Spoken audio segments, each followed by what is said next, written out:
नमस्कार दोस्तों, vision RS YouTube channel पर आपका हार्दिक अभिनंदन। आज अपनी चौथी क्लास है जिसमें अपन आगे के एक्टों के बारे में चर्चा करते हैं। इससे पहले वाला जो वीडियो था अपना, जो तीसरे नंबर के अपन ने क्लास बनाई थी, उसमें अपन ने 1786 के अधिनियम तक पढ़ लिया था। आज जो अगला अधिनियम है वो अपन पढ़ेंगे 1753 का चार्टर एक्ट। आज जो अपन पढ़ रहे हैं वो पढ़ेंगे 1753 का चार्टर एक्ट।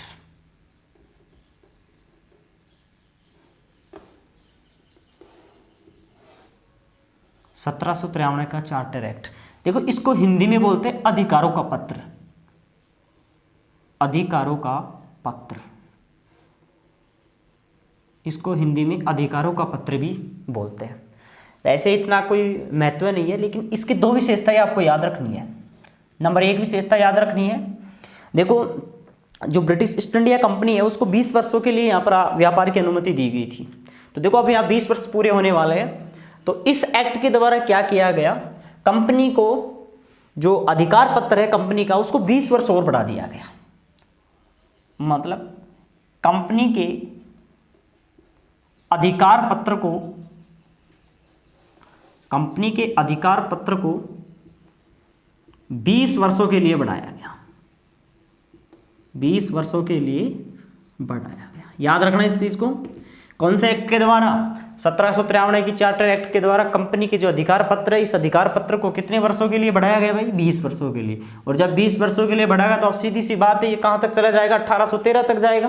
तो देखो, तो पहली विशेषता तो आपको ये याद रखनी है। दूसरी विशेषता आपको याद रखनी है, जो board of control, board of control, ये बोर्ड ऑफ कंट्रोल क्या था? सरकार का बोर्ड था भाई। ये क्या था? सरकार का बोर्ड। सरकार का बोर्ड, सरकार का बोर्ड जिसको नियंत्रण बोर्ड भी बोलते थे। नियंत्रण बोर्ड भाई, दो बोर्ड थे। एक तो कंपनी के मालिकों का बोर्ड जिसको बोर्ड ऑफ डायरेक्टर्स के नाम से जानते थे, और एक ये बोर्ड था जिसको अपन बोलते हैं बोर्ड ऑफ कंट्रोल। जो बोर्ड ऑफ जो कंट्रोल है, जो सरकार का बोर्ड था जिसको नियंत्रण बोर्ड के नाम से जानते हैं। तो इस बोर्ड के जो भी सदस्य थे, उन सदस्यों के वेतन और जो भत्ते होंगे ना, वो सभी भारतीय राजस्व से दिए जाएंगे। ये इस एक्ट के द्वारा किया गया है कि इसमें जितने भी सदस्य होंगे इस बोर्ड में, इस बोर्ड के सदस्यों को वेतन और भत्ता भारतीय राजस्व से ही दिया जाएगा।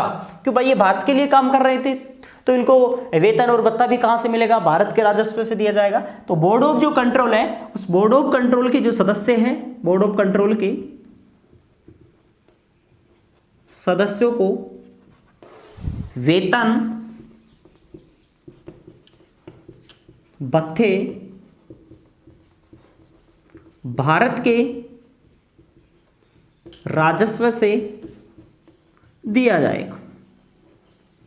याद रखना इस चीज को। ये इसकी दो विशेषताएं हैं, ठीक है ना। मतलब बोर्ड ऑफ कंट्रोल आपको थोड़ा सा यहां पे याद रखना है कि सर ये बोर्ड ऑफ कंट्रोल कब गठन किया गया इसका। तो देखो, एक तो 1781 में एक्ट ऑफ सेटलमेंट आया था, 1784 में जो पिट्स इंडिया एक्ट आया था ना, वहां पर बोर्ड ऑफ जो कंट्रोल है, उस बोर्ड ऑफ कंट्रोल की स्थापना की गई थी, ठीक है ना। यही जो सरकार का बोर्ड है, जो ब्रिटिश सरकार के कंप्लीट इसमें सदस्य हुआ करते थे, इसको नियंत्रण बोर्ड भी बोलते हैं।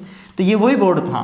तो इस बोर्ड ऑफ कंट्रोल के जो सदस्य हैं, इनके जो वेतन और जो भत्ते हैं ना, ये वेतन भत्ते किसके राजस्व से दिया जाएगा? इनको भारत के राजस्व से दिया जाएगा। इससे पहले इनको जो वेतन मिलता था वो इंग्लैंड का जो राजस्व होता वहां से दिया जाता था, लेकिन अब इस एक्ट के माध्यम से ये कर दिया कि बोर्ड ऑफ कंट्रोल यहां भारत के लिए काम करता है, ठीक है ना। तो अब इसको बोर्ड ऑफ कंट्रोल के जो सदस्य हैं, इन सदस्यों का पूरा जो वेतन और भत्ता होगा वो भारत के राजस्व से ही दिया जाएगा। और एक है कि कंपनी का जो अधिकार पत्र है उसको कितने वर्षों के लिए बढ़ाया गया? 20 वर्षों के लिए बढ़ाया गया। तो 1753 का जो चार्टर एक्ट है, जिसको अधिकारों का पत्र भी बोलते हैं हिंदी में, इसकी दो विशेषताएं आपको क्या करनी है? याद रखनी है। तो 1753 का चार्टर एक्ट कंप्लीट होता है।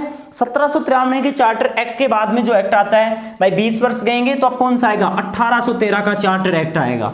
कौन सा आएगा? 1813 का चार्टर एक्ट। क्यों भाई? 20 वर्ष पूरे होने वाले थे, तो अब कंपनी के अधिकार पत्र को बढ़ाने के लिए एक्ट लाना पड़ेगा। तो वही एक्ट लाया गया। तो वो कौन सा एक्ट लाया गया? 1813 का चार्टर एक्ट लाया गया। तो नेक्स्ट एक्ट पढ़ेंगे अपन 1813 का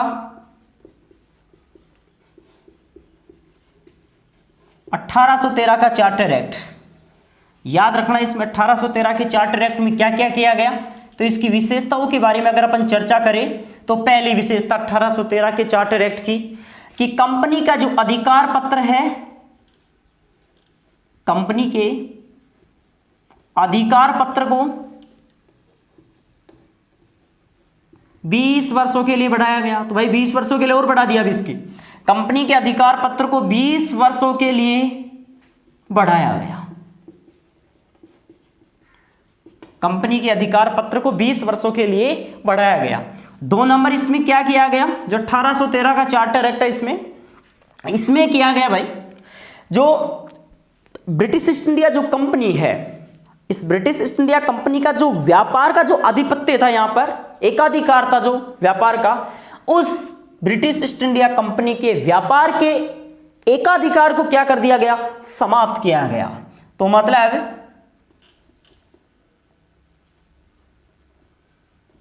कंपनी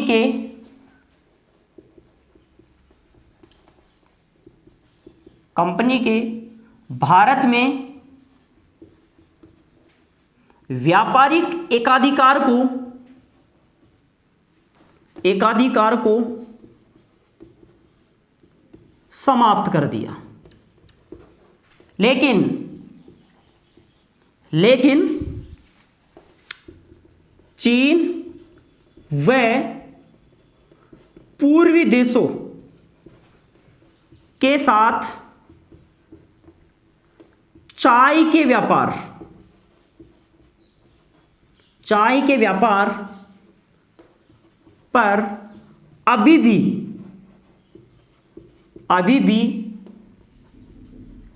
कंपनी का एकाधिकार बना रहा। देखो इसको समझते हैं अपन अच्छी तरीके से। कंपनी के भारत में व्यापारिक एकाधिकार को क्या कर दिया गया भाई, समाप्त कर दिया गया। कौन से एक्ट के तहत, इस 1813 के एक्ट के तहत। लेकिन एक तो चीन में और एक पूर्वी देशों के साथ कंपनी चाय का व्यापार करती थी, उस चाय के व्यापार पर अभी भी कंपनी का क्या रहा है, एकाधिकार। इसका मतलब क्या होता है इस एकाधिकार भाई, यहां पर भारत में पहले कंपनी को ही व्यापार करने का अधिकार था, अन्य ब्रिटिश लोग यहां पर व्यापार नहीं करते थे। मतलब अन्य ब्रिटिश व्यापारी यहां पर व्यापार नहीं कर सकते थे, उनको छूट नहीं थी।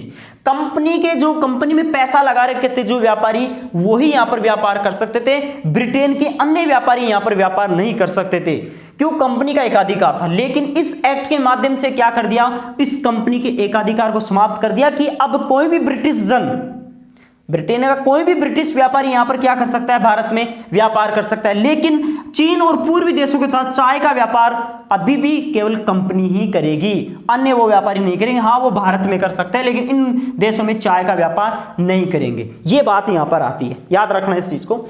नंबर 3 यहां पर क्या हुई, इसमें यह किया गया कि प्रतिवर्ष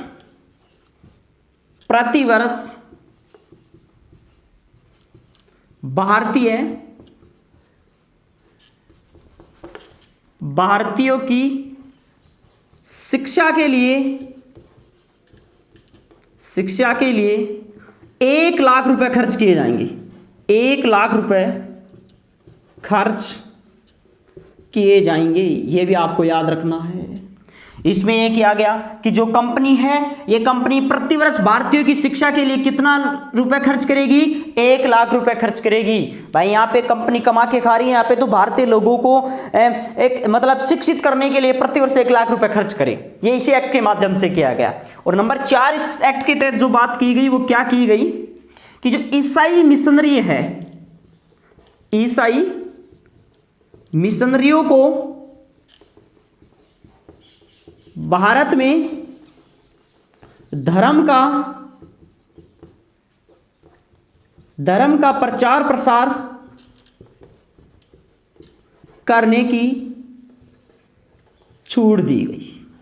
भाई जो ईसाई लोग हैं ना, ये अपने धर्म का प्रचार प्रसार करो, ईसाई धर्म का प्रचार प्रसार करो, क्योंकि जो ब्रिटेन में जो अंग्रेज थे वहां पर ईसाई धर्म के लोग ज्यादा थे, तो अंग्रेज ज्यादा से ज्यादा ईसाई लोगों को यहाँ पर ईसाई धर्म को बढ़ावा देना चाहते थे कि ज्यादा से ज्यादा लोग यहाँ पे ईसाई लोग आए और भारत में यहाँ पर बसे और यहाँ के लोगों को ईसाई धर्म के बारे में बताए, ताकि यहाँ के लोग ईसाई धर्म को क्या कर ले, अपना ले साहब। तो ये फुल छूट दे दी अपने ईसाई धर्म, ईसाई मिशनरी को, आप यहाँ पर भारत में प्रचार प्रसार करो, ईसाई धर्म के बारे में बताओ कि ईसाई धर्म की अच्छाई है, इनके बारे में आप बताओ और यहाँ के लोगों को ईसाई धर्म अपनाओ कि आप ईसाई धर्म को स्वीकार करें। तो ज्यादा से ज्यादा ईसाई धर्म का आप क्या करो, प्रचार करो। ये 4 विशेषता इसके तहत है। याद रखना है कि 1813 का जो चार्टर एक्ट है, इसमें कंपनी के अधिकार पत्र को 20 वर्षों के लिए और बढ़ा दिया गया और कंपनी के भारत में व्यापारिक एकाधिकार को समाप्त कर दिया गया। लेकिन जो कंपनी चीन और पूर्वी देशों के साथ जो चाय का व्यापार करती थी, उस पर अभी भी कंपनी का क्या है, एकाधिकार बना रहेगा।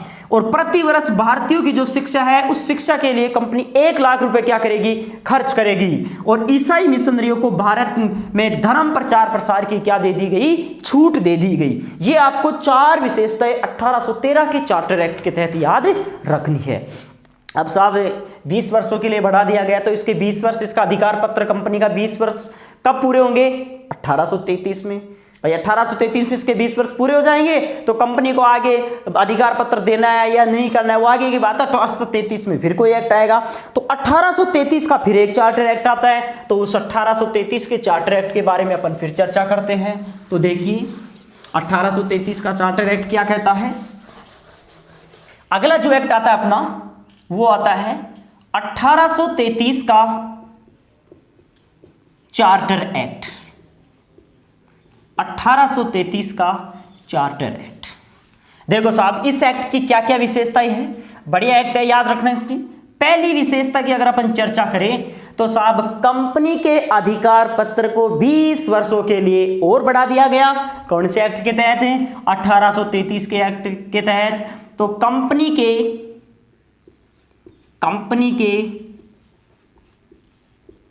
के अधिकार पत्र को 20 वर्षों के लिए और बढ़ाया गया। याद रखना है, 1833 के चार्टर एक्ट के तहत कंपनी के अधिकार पत्र को 20 वर्षों के लिए और बढ़ाया गया। नंबर 2 विशेषता इसकी क्या हो सकती है।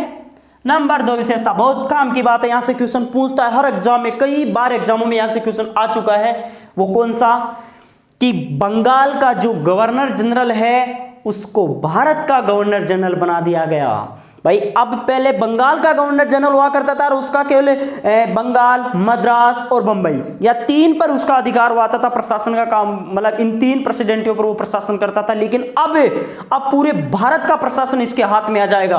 पहले इन 3 ही जगह था, अब पूरे भारत का प्रशासन इसके हाथ में आ जाएगा। तो अब जो बंगाल का गवर्नर जनरल हुआ करता था, अब वो पूरे भारत का गवर्नर जनरल होने लग जाएगा। और वो इसी एक्ट के तहत किया गया था कि बंगाल के गवर्नर जनरल को भारत का गवर्नर जनरल बनाया गया, मतलब भारत का गवर्नर जनरल बनाया गया। तो बंगाल के गवर्नर जनरल को भारत का, बंगाल के गवर्नर जनरल को भारत का गवर्नर जनरल, भारत का गवर्नर जनरल बनाया गया। ठीक है, बढ़िया क्वेश्चन बनता है भाई, बंगाल के गवर्नर जनरल को भारत का गवर्नर जनरल बनाया गया। तो फिर यहां से क्वेश्चन क्या पूछ सकता है कि फिर भारत का पहला गवर्नर जनरल कौन था। तो यहां से अपन एक बात लिख सकते हैं, नीचे अपन नोट लगा के 2-3 बातें देखेंगे। यहां पर कौन कौन सी बातें देख सकते हैं, देखो साहब। नंबर 1, भारत का प्रथम गवर्नर जनरल तो लॉर्ड विलियम बेंटिंक बना साहब, लॉर्ड विलियम बेंटिंक। भारत का प्रथम गवर्नर जनरल कौन बना भाई, लॉर्ड विलियम बेंटिंक। याद रखना इस चीज को। अब बंगाल की अपन चर्चा कर लेते हैं। आपको क्वेश्चन पूछे कि बंगाल का पहला गवर्नर जनरल कौन था, लॉर्ड वारेन हेस्टिंग्स बंगाल का पहला गवर्नर जनरल था। फिर यहां से बढ़िया क्वेश्चन निकल सकता है कि बंगाल का पहला गवर्नर कौन था, तो रॉबर्ट क्लाइव, जो आप सबको पता है 23 जून 1757 में जो प्लासी का युद्ध हुआ था, उस प्लासी के युद्ध में जो अंग्रेजी जो सेना है, उस अंग्रेजी सेना का नेतृत्व रॉबर्ट क्लाइव कर रहा था। तो अंग्रेज खुश होकर रॉबर्ट क्लाइव को बंगाल का क्या बनाया था, गवर्नर बनाया था। चलो ये तो बहुत बढ़िया क्वेश्चन, लेकिन यहां से क्वेश्चन ये भी कई बार पूछ लेते कि बंगाल का अंतिम गवर्नर जनरल कौन था। तो बहुत बढ़िया क्वेश्चन बनता है कि जो भारत का पहला गवर्नर जनरल था वो बंगाल का अंतिम गवर्नर जनरल था। अरे बंगाल के गवर्नर जनरल को ही तो क्या बना दिया, भारत का गवर्नर जनरल बनाया गया। तो बंगाल का जो अंतिम गवर्नर जनरल था वो कौन था, लॉर्ड विलियम बेंटिंग। तो देखो नोट में दूसरी बात, बंगाल का अंतिम गवर्नर जनरल, तो अपन इसी लॉर्ड विलियम को लिख देंगे Lord William Bentinck. Lord William Bentinck Bengal का अंतिम गवर्नर जनरल था और भारत का पहला गवर्नर जनरल था। और बढ़िया क्वेश्चन क्या बन सकता है, बंगाल का प्रथम गवर्नर जनरल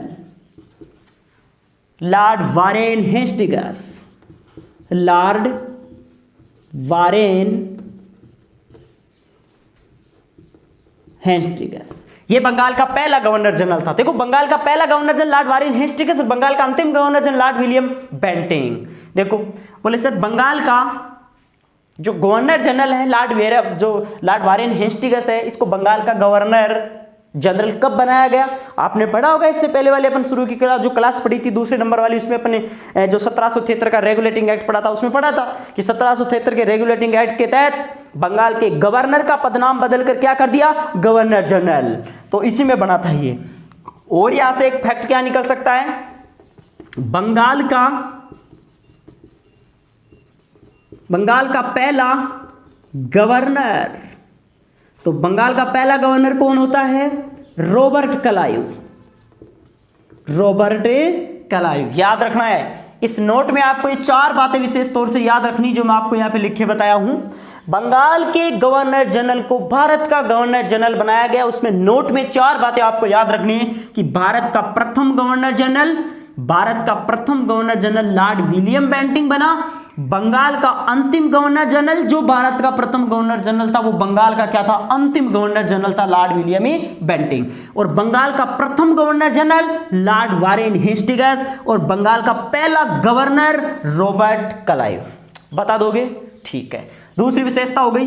नंबर 3 विशेषता अपन बात करें यहां पर, तो तीसरी जो विशेषता है वो क्या है, बढ़िया क्वेश्चन यहां से निकल सकता है। तीसरी विशेषता में जो गवर्नर जनरल की जो कार्यकारी परिषद है, उस गवर्नर जनरल की कार्यकारी परिषद में विधि सदस्य के रूप में 4था सदस्य बनाया गया, और वो किसे बनाया गया, वो लॉर्ड मेकाले को बनाया गया। तो मतलब लॉर्ड मेकाले को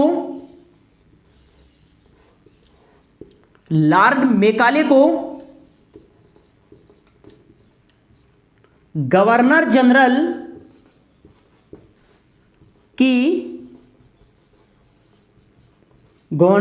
की कार्यकारी परिषद का विधि सदस्य के रूप में 4था सदस्य बनाया गया या बनाया।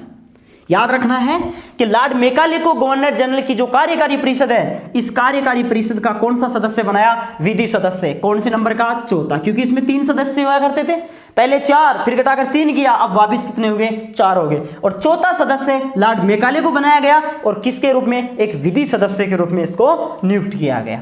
ठीक है। नंबर 4 जो विशेषता है उसके बारे में भी अपन क्या कर लेते हैं, चर्चा कर लेते हैं। 4 नंबर की जो इसकी विशेषता है वो आपको याद रखना है कि भारत में पहली बार 1834 में लॉर्ड मेकाले की अध्यक्षता में विधि आयोग का क्या किया गया था, गठन किया गया था। याद रखना है, बढ़िया क्वेश्चन है। भारत में पहली बार 1834 में लॉर्ड मेकाले की अध्यक्षता में, लॉर्ड मेकाले की अध्यक्षता में 4 सदस्यीय, कितना सदस्य है? 4 सदस्यीय, 4 सदस्यीय विधि आयोग, 4 सदस्यीय विधि आयोग का गठन किया। कि भाई 1834 में, भारत में पहली बार 1834 में लॉर्ड मेकाले की अध्यक्षता में 4 सदस्यीय विधि आयोग का गठन किया गया। तो प्रश्न यहां से पूछ सकता है कि भारत में पहले विधि आयोग का गठन कब हुआ था? 1834 में हुआ था। किसकी अध्यक्षता में हुआ था? लॉर्ड मेकाले की अध्यक्षता में हुआ था। ये कितना सदस्यीय था? ये 4 सदस्यीय हुआ करता था। क्लियर? याद रखना इस चीज को। नंबर 5 जो विशेषता है यहां पर वो कौन सी हो सकती है? तो आपको याद रखना है जो 5वें नंबर की जो विशेषता है वो है कि यहां पर क्या किया गया कि जो सिविल सेवा जो परीक्षा है वो सिविल सेवा, पहली बार सिविल सेवा परीक्षा का मतलब जो सिविल सेवा है उसमें भर्ती हेतु प्रतियोगिता परीक्षा, जो आईएएस की जो एग्जाम है ना, जिसको पहले आईसीएस के नाम से जानते थे, तो सिविल सेवा जो सबसे बड़ी एग्जाम होती है, तो सिविल सेवा में भर्ती हेतु प्रतियोगिता परीक्षा का शुभारंभ करने का प्रयास किया गया। लेकिन जो बोर्ड ऑफ डायरेक्टर्स है, जो कंपनी का जो बोर्ड हुआ करता था, वो बोर्ड ऑफ डायरेक्टर्स का विरोध कर दिया। तो विरोध करने के कारण इसको वापस क्या कर दिया गया? समाप्त कर दिया गया। ये बात भी आपको इसमें याद रखनी है। तो अगली बात है कि सिविल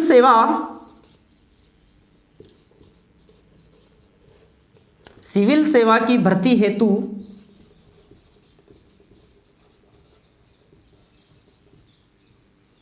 सिविल सेवा की भर्ती हेतु प्रतियोगिता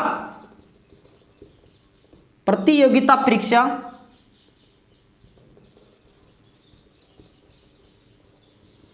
की शुरुआत किए जाने का प्रयास किया गया। लेकिन बोर्ड ऑफ डायरेक्टर्स, ये बोर्ड ऑफ डायरेक्टर्स जिसको अपन निदेशक मंडल भी बोलते हैं, कंपनी का बोर्ड था ये, बोर्ड ऑफ डायरेक्टर्स के विरोध के कारण असफल रहा। क्या रहा? असफल रहा। ठीक है। अगली विशेषता जो दास प्रथा है ना, इस दास प्रथा को गैर कानूनी बताया इस एक्ट के तहत कि अवैध है, ये गैर कानूनी है। तो नंबर 6 क्या आती है? दास प्रथा को गैर कानूनी बताया गया कि जो ये दास प्रथा है ये गैर कानूनी है। तो इस एक्ट के तहत आपको ये 6 विशेषता याद रखनी है। 1833 का जो चार्टर एक्ट है उसमें कंपनी के अधिकार पत्र को 20 वर्षों के लिए और बढ़ाया गया। और बंगाल का जो गवर्नर जनरल है उसको अब कहां का गवर्नर जनरल बना दिया? भारत का गवर्नर जनरल बनाया गया। और भारत का पहला गवर्नर जनरल कौन बना? Lord William Bentinck. यही लॉर्ड विलियम बेंटिंग बंगाल का अंतिम गवर्नर जनरल हुआ करता था। तो फिर बंगाल का प्रथम गवर्नर जनरल कौन था? Lord Warren Hastings. तो बंगाल का पहला गवर्नर कौन था? रॉबर्ट क्लाइव था। ये 4 फैक्ट आपको याद रखना है नोट में। अगली विशेषता नंबर 3 क्या है? लॉर्ड मेकाले को गवर्नर जनरल की कार्यकारी परिषद का विधि सदस्य के रूप में कौन सा मतलब सदस्य बनाया? 4थे नंबर का सदस्य बनाया। तो याद रखना है कि विधि जो लॉर्ड मेकाले है उसको गवर्नर जनरल की कार्यकारी परिषद का विधि सदस्य के रूप में 4था सदस्य नियुक्त किया। नंबर 4 विशेषता क्या है? भारत में पहली बार 1834 में लॉर्ड मेकाले की अध्यक्षता में 4 सदस्यीय विधि आयोग का क्या किया गया? गठन किया गया। अगली बात आती है कि सिविल सेवा की भर्ती हेतु प्रतियोगिता परीक्षा की शुरुआत किए जाने का यहाँ प्रयास किया गया, लेकिन ये प्रयास इनका असफल रहा। बोले क्यों रहा? क्योंकि इसका कौन विरोध की? बोर्ड ऑफ डायरेक्टर्स जो कंपनी का बोर्ड था उसने विरोध कर दिया, इस कारण ये क्या रहा? असफल रहा। और नंबर 6वीं जो विशेषता है वो है कि दास प्रथा को क्या बताया गया? गैर कानूनी घोषित किया गया इस एक्ट के तहत कि ये क्या है? गैर कानूनी है। तो ये मेरी तरफ से 1833 का जो चार्टर एक्ट है ये कंप्लीट हो जाता है। अब 1833 का जो चार्टर एक्ट है अब 20 वर्षों के लिए दिया गया। भाई 20 वर्ष कब पूरे होंगे? 1853 में होंगे। तो अब 1853 का फिर एक्ट आएगा, तो वो 1853 का जो चार्टर एक्ट आएगा वो इस कंपनी के लिए अंतिम एक्ट होगा। ये कंपनी के लिए अंतिम एक्ट होगा। इसके बाद में इस कंपनी का कोई अधिकार पत्र नहीं बढ़ाया जाएगा। और आप सबको पता है कि 1858 से तो ब्रिटिश जो ताज है उसका शासन क्या हो जाता है? शुरुआत हो जाती है, कंपनी की समाप्ति कर दी जाती है और कंपनी से जो शासन है वो किसके हाथ में आ जाता है? अभी जो ब्रिटिश सरकार है उसके डायरेक्ट नियंत्रण में आ जाता है। तो अब जो अगला एक्ट अपन पढ़ेंगे वो 1853 का चार्टर एक्ट पढ़ते हैं। तो देखते हैं साहब। हाँ, और देखो इसमें एक चीज और ध्यान रख लेना, 1833 का चार्टर है ना, इसकी एक विशेषता और भी है, वो भी आप थोड़ा सा ध्यान रख लेना। वो कौन सी विशेषता है इसकी? 7 नंबर की विशेषता, वो भी मैं बता देता हूं, कई बार पूछ लेते हैं। क्योंकि 1813 वाले जो चार्टर एक्ट अपने एक चीज पढ़ी थी कि जो कंपनी का जो व्यापारिक एकाधिकार है ना उसको समाप्त किया गया, लेकिन जो चीन और जो पूर्वी देशों के साथ जो चाय का व्यापार था ना उस पर अभी भी कंपनी का एकाधिकार बना हुआ है। 13 वाले में पढ़ा था ना 1813 के चार्टर एक्ट में। लेकिन भाई 1833 के चार्टर एक्ट में क्या किया गया कि कंपनी का जो व्यापारिक एकाधिकार है उसको पूर्ण रूप से समाप्त कर दिया गया। इसका मतलब क्या हुआ? बोले पूर्ण रूप से समाप्त का मतलब क्या हो गया कि अब जो चीन और जो पूर्वी देश है ना उन पूर्वी देशों के साथ जो चाय का व्यापार है ना उस चाय के व्यापार पर भी कंपनी का जो एकाधिकार है उसको क्या किया जाता है? समाप्त किया जाता है। तो पूर्ण रूप से समाप्ति हो गई, पहले पूर्ण रूप से नहीं थी। भाई पहले तो केवल भारत में कर सकते थे अन्य ब्रिटिश जो व्यापारी थे, लेकिन जो चीन और पूर्वी देश है वहां पर तो चाय का व्यापार अभी भी कंपनी कर सकती थी। तो पूर्ण रूप से मतलब व्यापारिक एकाधिकार समाप्त थोड़ी हुआ था, लेकिन यहां पर क्या कर दिया? पूर्ण रूप से समाप्त कर दिया। ये भी आपको 1833 के चार्टर एक्ट के तहत ये विशेषता भी आपको थोड़ी सी याद रखनी है। क्या है कि कंपनी के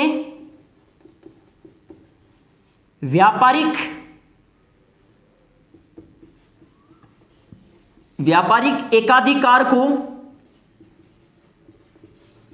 पूर्ण रूप से समाप्त कर दिया। अब चीन व पूर्वी देशों के साथ चाय के व्यापार पर भी कंपनी का एकाधिकार समाप्त कर दिया। मतलब ऊपर वाली लाइन में आप समझ जाओगे, इतनी सी लाइन में ये चीज कि कंपनी के व्यापारिक एकाधिकार को पूर्ण रूप से समाप्त कर दिया। इसका पूर्ण रूप से समाप्त होने का मतलब है कि ये वाली जो लाइन नीचे लिखी मैंने कि अब चीन और पूर्वी देशों के साथ चाय के व्यापार पर भी कंपनी का एकाधिकार क्या कर दिया? समाप्त कर दिया। 13 वाले एक्ट में ये न समाप्त नहीं किया था। चीन और पूर्वी देशों के साथ चाय के व्यापार कंपनी कर सकती थी, लेकिन अब इस एक्ट के तहत कंपनी का ये भी व्यापारिक एकाधिकार समाप्त कर दिया। अब सब किस कर सकते हैं? अब कोई भी ब्रिटिश व्यापारी यहाँ भारत में व्यापार कर सकता है, चीन और पूर्वी देशों में चाय का व्यापार कर सकता है, कंपनी के अलावा वो भी कर सकते हैं। लेकिन इनसे पहले भाई ये कंपनी कर सकती थी, अन्य कोई नहीं कर सकते थे। ये बात भी आपको थोड़ी सी इसमें ध्यान रख लेनी है। ठीक है, अब पढ़ेंगे अपन 1853 का चार्टर एक्ट। 1853 का चार्टर एक्ट, 1853 का चार्टर एक्ट। बोलो बहुत बढ़िया क्वेश्चन यहां से निकल सकता है। वो क्या निकल सकता है? विशेषता से पहले आपको एक बात याद रखनी है कि ब्रिटिश संसद के द्वारा कंपनी के लिए पारित किए गए अधिनियमों में से अंतिम अधिनियम था ये। याद रखना है, ब्रिटिश संसद द्वारा कंपनी के लिए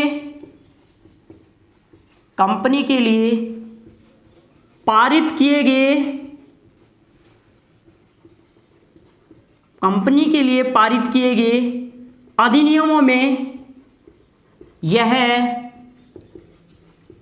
अंतिम अधिनियम था।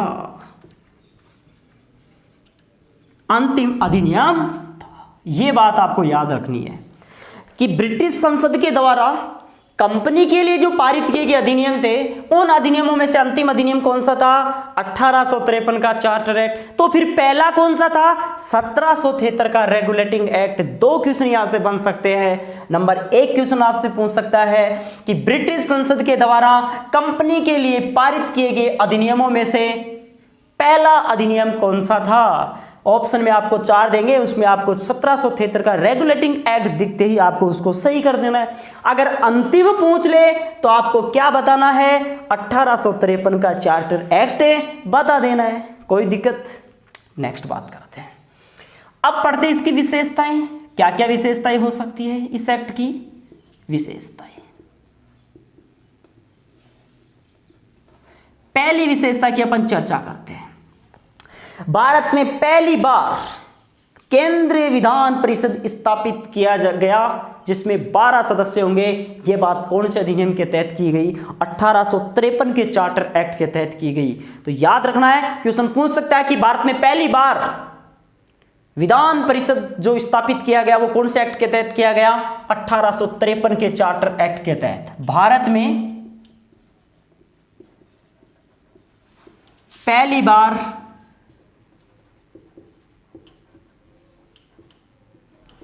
विधान परिषद स्थापित किया गया जिसमें 12 सदस्य होंगे।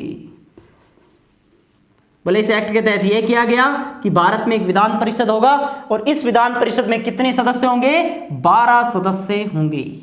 यह बात भी आपको याद रख लेनी है। तो डायरेक्ट क्वेश्चन पूछ सकता है कि भारत में पहली बार जो विधान परिषद है उस विधान परिषद का गठन कौन से एक्ट के तहत किया गया? तो साहब 1853 के चार्टर एक्ट के तहत भारत में पहली बार विधान परिषद का क्या किया गया? गठन किया गया। पहली बात तो ये हो गई। नंबर 2 बात, 2 नंबर की जो विशेषता है उसमें वो क्या है? दूसरी नंबर की जो विशेषता आती है इसमें, वो विशेषता आती है कि जो गवर्नर जनरल है उस गवर्नर जनरल की जो कार्यकारी परिषद है उसके विधायी और जो प्रशासनिक जो कार्य है उनको अलग किया। मतलब कार्यकारी परिषद के विधायी, कार्यकारी परिषद के विधायी व प्रशासनिक कार्यों को अलग किया। यह भी आपको थोड़ा सा ध्यान रखना है कि कार्यकारी परिषद के विधायी और प्रशासनिक कार्यों को क्या किया? अलग किया। नंबर 3 जो विशेषता इसमें आती है वो विशेषता क्या आती है? बहुत बढ़िया विशेषता, याद रखना। इससे पहले वाला जो एक्ट 1833 वाला चार्टर एक्ट अपन ने पढ़ा था उसमें यह पढ़ा था कि जो सिविल सेवा है उस सिविल सेवा की भर्ती हेतु प्रतियोगिता परीक्षा करवाने का कदम उठाया गया था, प्रयास किया गया था, लेकिन वो प्रयास असफल रहा था। उसका कारण क्या था? क्योंकि बोर्ड ऑफ डायरेक्टर्स था ना, इस बोर्ड ऑफ डायरेक्टर्स ने उसका विरोध कर दिया था, इस कारण वो असफल रहा। लेकिन 1853 के चार्टर एक्ट के तहत सिविल सेवा की भर्ती हेतु प्रतियोगिता परीक्षाओं की शुरुआत की गई। इस कारण भारतीय नागरिकों को भी सिविल सेवा में शामिल करने का मतलब शामिल किया गया इनको भी।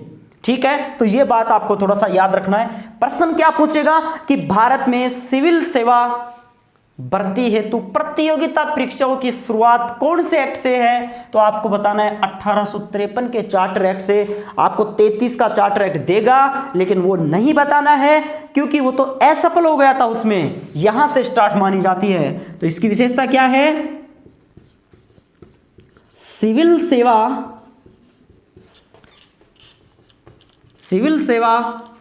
भर्ती हेतु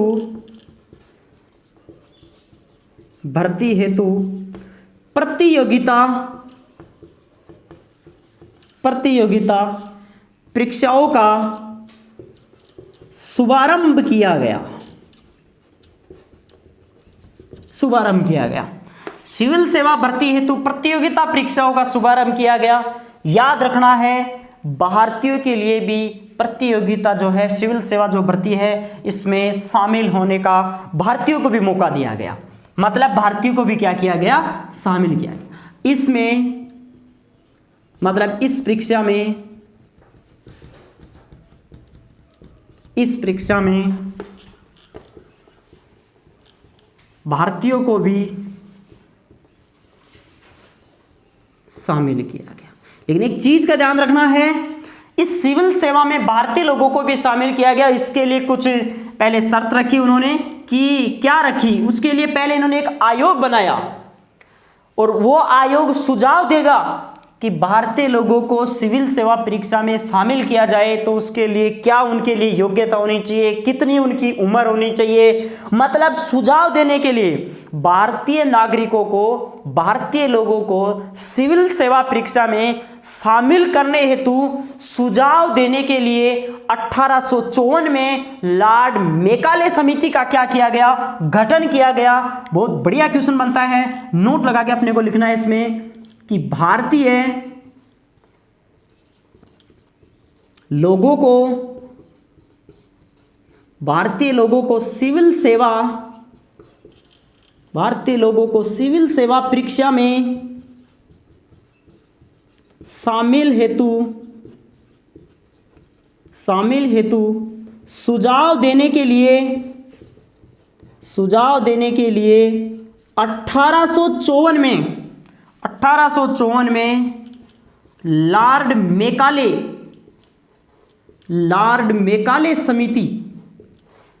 लॉर्ड मेकाले समिति का गठन किया गया। लॉर्ड मेकाले समिति का क्या किया गया, गठन किया गया। याद रखना इस चीज को, प्रश्न पूछ सकता है कि भारतीय लोगों को सिविल सेवा परीक्षा में शामिल करने हेतु कौन सी समिति का गठन किया गया था। लॉर्ड मेकाले समिति का गठन किया गया था। कब किया गया था, 1854 में किया गया था। और बढ़िया क्वेश्चन इसको घुमा के कैसे पूछ सकता है, लॉर्ड जो मेकाले समिति है इसका संबंध किससे है, तो आपको बताना है कि भारतीय लोगों को सिविल सेवा परीक्षा में शामिल करने हेतु सुझाव देने के लिए इस समिति का गठन किया गया था, इसका इससे संबंध है। क्लियर। नंबर 4 विशेषता अपन बात करते हैं। 4 नंबर वाली जो विशेषता है वो क्या है, 4 नंबर वाली जो विशेषता है उसमें यह किया गया कि गवर्नर जनरल और कार्यकारी परिषद को अब पूरे भारत के लिए कानून बनाने के अधिकार दे दिया कि आप पूरे भारत के लिए कानून बनाएंगे। पहले ये पूरे भारत के लिए नहीं बनाते थे, बंगाल के लिए, मद्रास के लिए और बंबई के लिए बनाते थे। अब पूरे भारत के लिए कानून बनाने का अधिकार मिल गया। तो मतलब गवर्नर जनरल व कार्यकारी परिषद को पूरे भारत के लिए कानून बनाने का अधिकार दिया गया। यह विशेषता आपको 4 नंबर की याद रखनी है इसमें कि गवर्नर जनरल व कार्यकारी परिषद को पूरे भारत के लिए कानून बनाने का अधिकार दिया गया। नंबर 5, जो लॉर्ड मेकाले है, इस लॉर्ड मेकाले को 1853 वाले चार्टर एक्ट में अपने पढ़ा था कि लॉर्ड मेकाले को कार्यकारी परिषद का विधि सदस्य के रूप में 4था सदस्य नियुक्त किया था, लेकिन वो पूर्ण सदस्य नहीं था, अस्थायी रूप से उसको सदस्य नियुक्त किया था, उसको अपूर्ण बना दिया। तो मतलब विधि सदस्य को कार्यकारी परिषद का पूर्ण सदस्य बनाया गया। विधि सदस्य को कार्यकारी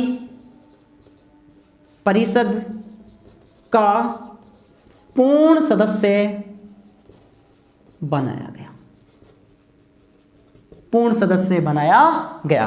विधि सदस्य को कार्यकारी परिषद का पूर्ण सदस्य बनाया गया। यह भी आपकी एक विशेषता याद रख लेनी है। और 6वें नंबर की विशेषता,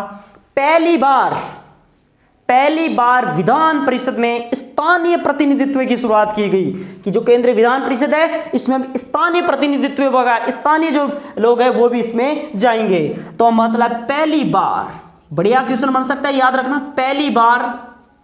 पहली बार केंद्रीय विधान परिषद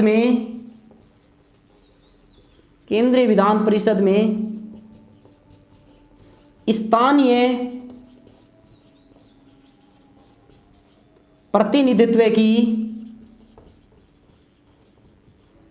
शुरुआत की गई। पहली बार केंद्रीय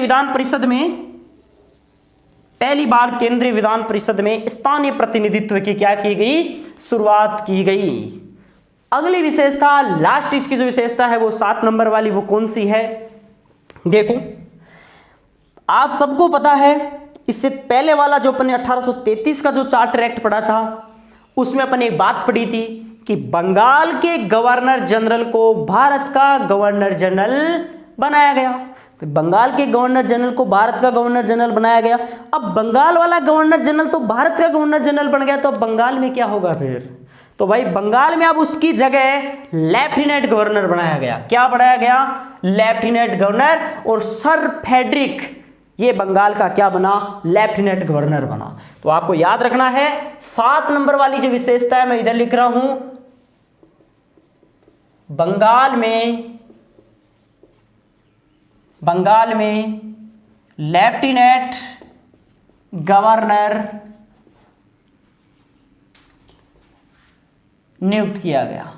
मतलब बंगाल में लेफ्टिनेंट गवर्नर बनाया गया। भाई वहां पर पहले गवर्नर जनरल हुआ करता था, लेकिन अब वो तो बंगाल का गवर्नर जनरल को तो अब भारत का गवर्नर जनरल बना दिया गया। अब गवर्नर जनरल तो भारत स्तर पर होगा, तो फिर बंगाल में क्या होगा भाई? वहां पर भी कोई पद तो होना चाहिए। तो बंगाल में लेफ्टिनेंट गवर्नर बनाया गया और सर फ्रेडरिक को बनाया गया। किसको बनाया गया? सर फ्रेडरिक को बंगाल का क्या बनाया गया? लेफ्टिनेंट गवर्नर बनाया गया। ये 7 विशेषताएं आपको याद रखनी है 1853 के चार्टर एक्ट में। बहुत बढ़िया एक्ट है। तो याद रखना कि ब्रिटिश संसद द्वारा कंपनी के लिए पारित किए गए अधिनियमों में अंतिम अधिनियम कौन सा था? 1853 का चार्टर एक्ट। और पहला कौन सा था? 1773 का रेगुलेटिंग एक्ट। इसकी विशेषताएं देख लो। भारत में पहली बार विधान परिषद स्थापित की गई, जिसमें 12 सदस्य थे, और कार्यकारी परिषद के विधायी और प्रशासनिक कार्यों को अलग किया, और सिविल सेवा भर्ती हेतु प्रतियोगिता परीक्षाओं का शुभारंभ किया गया। 33 वाले में प्रयास किया गया था, ये कदम उठाया गया था, लेकिन बोर्ड ऑफ डायरेक्टर्स के विरोध के कारण वो असफल हो गया था, लेकिन ये सफल हुआ था। तो ये आपको याद रखना है कि सिविल सेवा भर्ती हेतु जो प्रतियोगिता परीक्षा है उनका शुभारंभ किया गया, और इस परीक्षा में भारतीयों को भी शामिल किया गया। लेकिन भारतीयों को शामिल करने से पहले इनके लिए क्या योग्यता होगी, क्या होगी, उसके लिए एक समिति बनाई गई थी, और वो समिति सुझाव देगी। उस सुझाव के आधार पर इनको शामिल किया था। तो भारतीय लोगों को सिविल सेवा परीक्षा में शामिल है तो सुझाव देने के लिए 1854 में एक समिति बनाई गई थी। उस समिति का नाम क्या था? लॉर्ड मेकाले समिति। बढ़िया क्वेश्चन है, याद रखना। और गवर्नर जनरल व कार्यकारी परिषद को पूरे भारत के लिए कानून बनाने का क्या मिल गया? अब अधिकार मिल गया, क्योंकि अब गवर्नर जनरल को भारत का गवर्नर जनरल बना दिया गया, तो अब पूरे भारत के लिए बनाएगा कानून। भाई पहले बंगाल का होता था तो बंगाल, मद्रास और बंबई पर लागू होते थे, अब पूरे भारत पर लागू होंगे। तो ये भी आपको याद रखना। और विधि सदस्य को कार्यकारी जो परिषद का क्या बना दिया? पूर्ण सदस्य बना दिया। 33 वाले में इसको सदस्य बनाया था, लेकिन पूर्ण नहीं था, लेकिन अब इसको पूर्ण सदस्य बना दिया। और पहली बार केंद्रीय विधान परिषद में स्थानीय प्रतिनिधित्व की भी क्या की गई? शुरुआत की गई। और साथ ही विशेषता है कि बंगाल में लेफ्टिनेंट गवर्नर बनाया गया, और वो किसको बनाया गया? सर फ्रेडरिक को बनाया गया। ये मेरी तरफ से 1853 का चार्टर एक्ट कंप्लीट हो गया। और हमारा जो अपने शुरू में डायग्राम बनाया था संविधान, उस संविधान में संवैधानिक विकास अपन पढ़ रहे हैं। और संवैधानिक विकास में जो ब्रिटिश ईस्ट इंडिया जो कंपनी है उसका शासन है वो अपना है, उसकी तरफ से कंपनी के लिए जो है वो कंप्लीट हो जाते हैं। कंपनी वाले जो एक्ट है वो कंप्लीट हो जाते हैं। अब सेकंड पार्ट अपन पढ़ेंगे ब्रिटिश ताज का शासन, और उसको स्टार्ट करेंगे 1858 से। मतलब एक वाला पार्ट कंप्लीट हो गया, इसके तहत अपन ने सारे अधिनियम पढ़ लिए। 1773 से स्टार्ट किया, 1773 का रेगुलेटिंग एक्ट पढ़ लिया, फिर जो एक्ट ऑफ सेटलमेंट 1781 पढ़ लिया, उसके बाद में पिट्स इंडिया एक्ट 1784 पढ़ लिया, ठीक है। उसके बाद में 1786 का अधिनियम पढ़ लिया, उसके बाद में 1753 का चार्टर एक्ट पढ़ लिया, उसके बाद में 1813 का चार्टर एक्ट पढ़ लिया, इसके बाद में 1833 का पढ़ लिया, और उसके बाद में 1853 का पढ़ लिया। इसका मतलब एक वाला पार्ट कंप्लीट हो गया।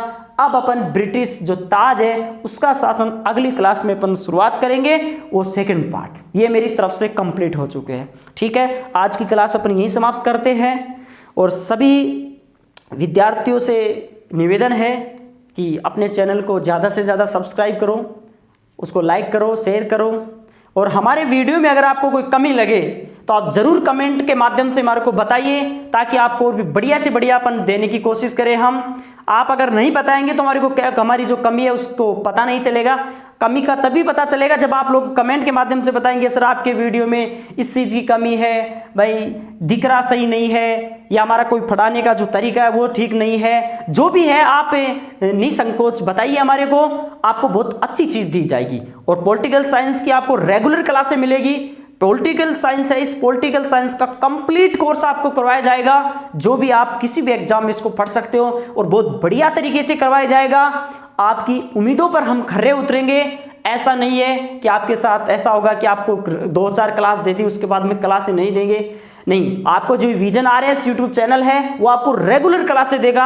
आप इस चीज़ हमारे पे विश्वास कीजिए, और विश्वास करके आप रेगुलर क्लास लीजिए, और इसके आप नोट्स बनाइए साथ साथ में। जैसे भी आपको वीडियो को पढ़ते हो उसको तुरंत अपनी कॉपी हाथ में लो, पेन हाथ में लो, और आप उनके नोट्स बनाते जाइए। जो भी आपको कोई समस्या है आप कमेंट के माध्यम से हमारे को बताइए, हम आपकी समस्या का सोल्यूशन करेंगे। ठीक है, धन्यवाद दोस्तों।